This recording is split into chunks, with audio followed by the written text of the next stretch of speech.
This morning, something happened that almost nobody is talking about correctly. A man resigned.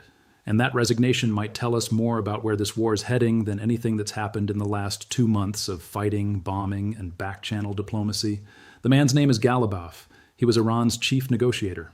He sat across from Vance for 21 hours straight in Islamabad. Trump personally named him as Washington's interlocutor. He was the closest thing to a deal-maker that Iran had. And this morning, he's gone.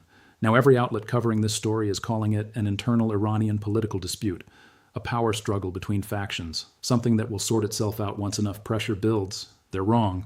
And I want to show you exactly why they're wrong, what's actually happening inside Iran right now, what China already knows that Washington doesn't, and why the specific way this man left tells you something far more important than the fact that he left at all.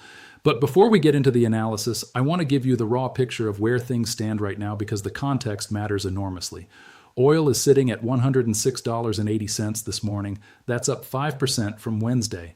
The Hormuz Strait, which carries roughly 20% of the world's oil supply, remains under conditions that nobody who studies energy markets is comfortable with.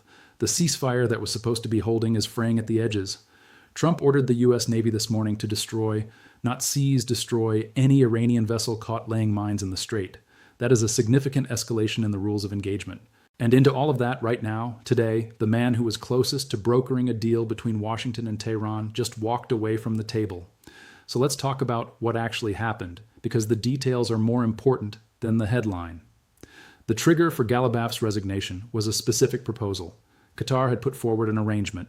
20 Iranian vessels would receive guaranteed passage through Hormuz in exchange for 20 vessels from Arab Gulf ports getting equivalent passage, equal numbers. Neither side formally conceding the question of who controls the strait. Neither side having to announce a public concession on sovereignty. It was exactly the kind of arrangement that experienced diplomats construct when they need to move both sides forward without either side losing face domestically.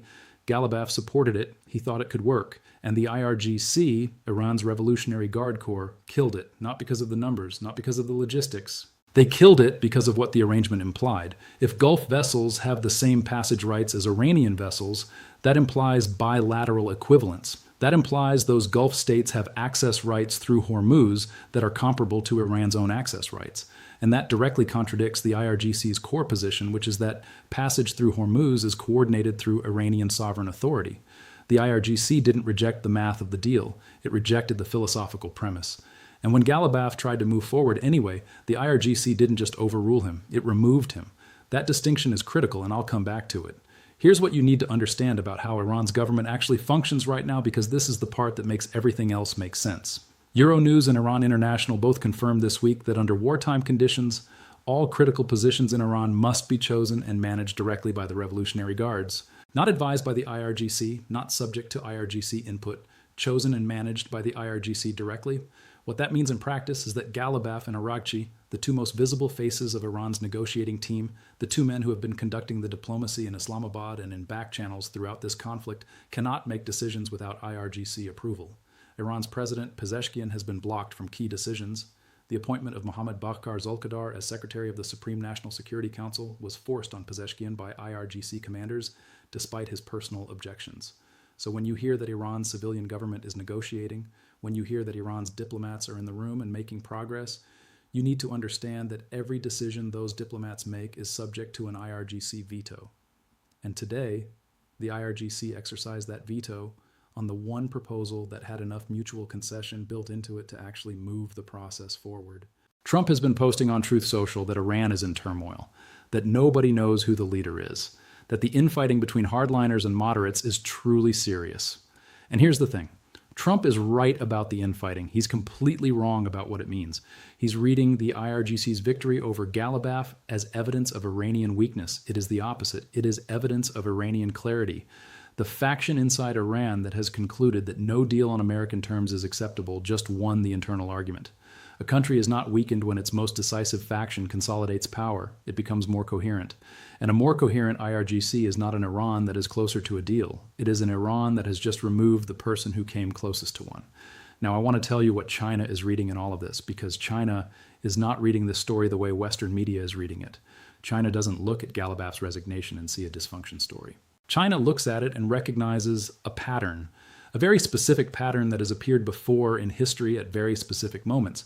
China calls it, or at least analysts who study Chinese strategic thinking call it, the diplomatic displacement signal. It's the moment when a country's moderate diplomatic faction is sidelined by its military command at the precise point when a deal was actually achievable.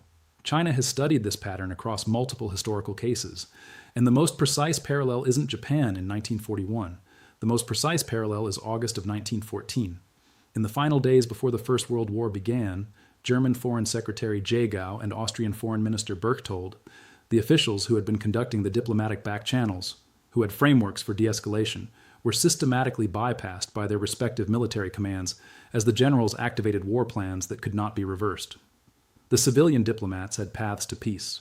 The military commands had mobilization schedules, the schedules won. Within 72 hours of the diplomatic displacement, the war began that nobody had actually planned to start. Now, I am not saying this situation produces a world war. That is not the parallel I'm drawing. The parallel is the mechanism.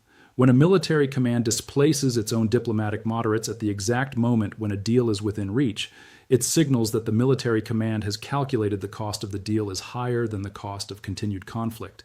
The IRGC blocked that Qatari proposal not because the numbers were wrong. It blocked it because it has calculated that accepting any arrangement that implies reciprocal access rights surrenders the strategic position that makes Iran's control of Hormuz permanent.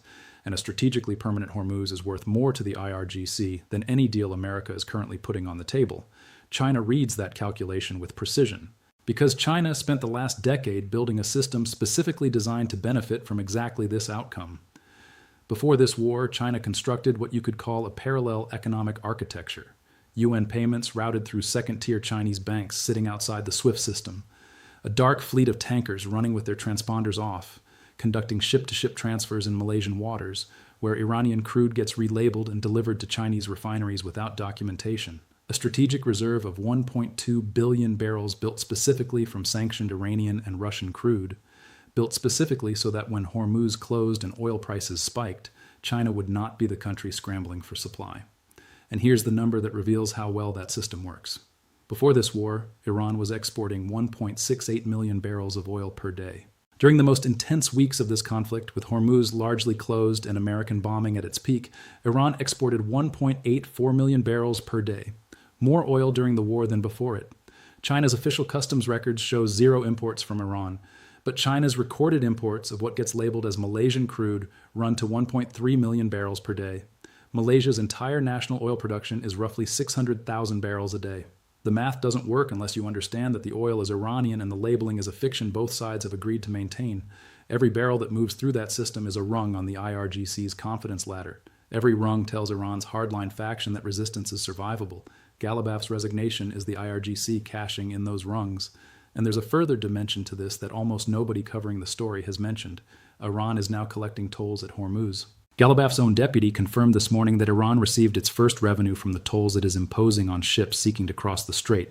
Ships are paying. Iran is collecting money. Think about what that does to the IRGC's incentive structure.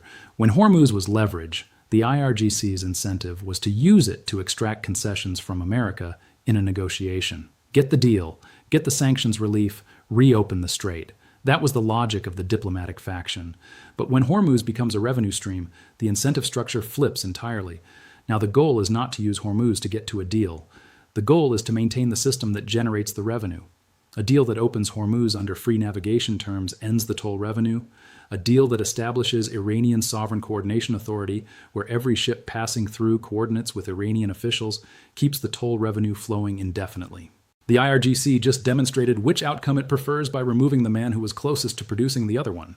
China, which is on the permitted list of vessels that the IRGC allows through without toll complications, has just watched Iran convert its most important strategic asset from a negotiating chip into a permanent institution. And China's silence about Galabaf's resignation this morning is not indifference. It is calculated endorsement. Now, I want to be fair to the other side of this argument because there are serious people making serious counter-arguments, and you should hear them. The first is that Galabaf's resignation hasn't actually been officially confirmed. The report comes from Channel 12 in Israel, citing an unsourced television report. Israeli media has an obvious strategic interest in portraying Iranian negotiations as collapsing. Iran's government has not confirmed the resignation. Galabaf himself has not publicly confirmed it. Until Iran officially names a replacement or Galabaf himself speaks, This remains an unconfirmed report from a source with a clear motivation to present it as true. The second counterargument is that even if the resignation is real, IRGC remains as foreign minister. IRGC has been the diplomatic channel throughout this conflict. He said at multiple points that Iran is within reach of a deal. Losing Galabaf removes one voice but does not eliminate the diplomatic faction entirely, and Trump has indicated openness to moving quickly on a deal. The American side remains engaged even as the Iranian side reorganizes. The third counterargument is that the IRGC's rejection of the Qatari proposal might actually clarify rather than destroy the path forward. The IRGC rejected one specific framing. It rejected the implication of bilateral equivalence on access rights. But a different arrangement, one that produces the same practical outcome on ship passage while letting the IRGC maintain its claim of sovereign coordination authority, might be technically achievable. Both sides saying different things about the same operational reality has produced deals before. These arguments have real weight. The unconfirmed sourcing is a genuine limitation. IRGC's presence matters. Face-saving formulas work. But here is what none of those counterarguments can account for. The IRGC didn't just block a proposal, it removed the person who made the proposal. That is categorically different from vetoing a policy. Blocking a policy leaves the relationship intact between the military and the diplomatic team. Removing the policymaker sends a signal to every Iranian diplomat who witnesses it. Make proposals the IRGC approves of or leave. That lesson doesn't disappear even if Galabaf's resignation gets walked back. Even if he returns to his desk tomorrow, every Iranian diplomat in that building knows what happened to him when he pushed a proposal the IRGC didn't like. The self-censorship that produces inside Iran's diplomatic corps is worth more to the IRGC than any single veto ever could be. Here's what to watch in the next 48 hours, because the next 2 days are going to tell us which path this is actually on. Watch whether Iran officially confirms or denies the resignation. Not a Channel 12 report, an official Iranian government statement. And watch the timing. Every hour that passes without an official Iranian denial is an hour in which the IRGC's version of events goes unchallenged inside Iran's political system. Watch whether Galabaf himself appears publicly. His silence is not the same as Iran's silence, but it tells you whether he retains any standing to push back on what happened to him. Watch who gets named as the next Iranian negotiating lead and specifically what their background is. If the replacement comes from the civilian foreign ministry, from IRGC's team, from the technical diplomatic staff that was in Islamabad, the diplomatic faction is still functioning under IRGC supervision, but still present. If the replacement comes from someone with direct IRGC command experience, the military hasn't just blocked a proposal, it has installed its own person at the table. That single distinction tells you whether the remaining gap in these negotiations narrows or grows. And watch whether China makes any statement specifically referencing the negotiations now that this has happened. Wang Yi has called IRGC 26 confirmed times during this conflict. If the next readout from a Wang Yi call includes any language about the importance of sustained diplomatic representation, China is signaling concern about IRGC displacement of the civilian team. If China's next statement is a generic call for peaceful resolution with no reference to the Galabaf situation, China has decided that what the IRGC just did serves China's current positioning better than any Chinese objection would. From this moment, there are two paths. The first is that this is a warning shot. Galabaf's departure is temporary or symbolic. IRGC fills the gap. America finds a framework that preserves the IRGC's sovereign authority claim in its language while producing the practical passage outcome America needs operationally. The IRGC decides that's sufficient to justify returning to talks without looking like it conceded the position it just asserted. This path is possible. It requires American negotiators to understand that the IRGC's rejection of the Qatari proposal was entirely about framing and not at all about numbers, and to construct new language accordingly. The second path is that the IRGC's sidelining of Galabaf becomes permanent. The next Iranian representative at any talks is someone the IRGC installed rather than someone the civilian government chose. The 20% gap on Hormuz sovereignty doesn't close. It becomes the floor of Iran's position rather than the ceiling. The toll collection becomes institutionalized, the selective access list becomes permanent, and a conflict with structurally incompatible positions on its central question is not a conflict that produces a deal.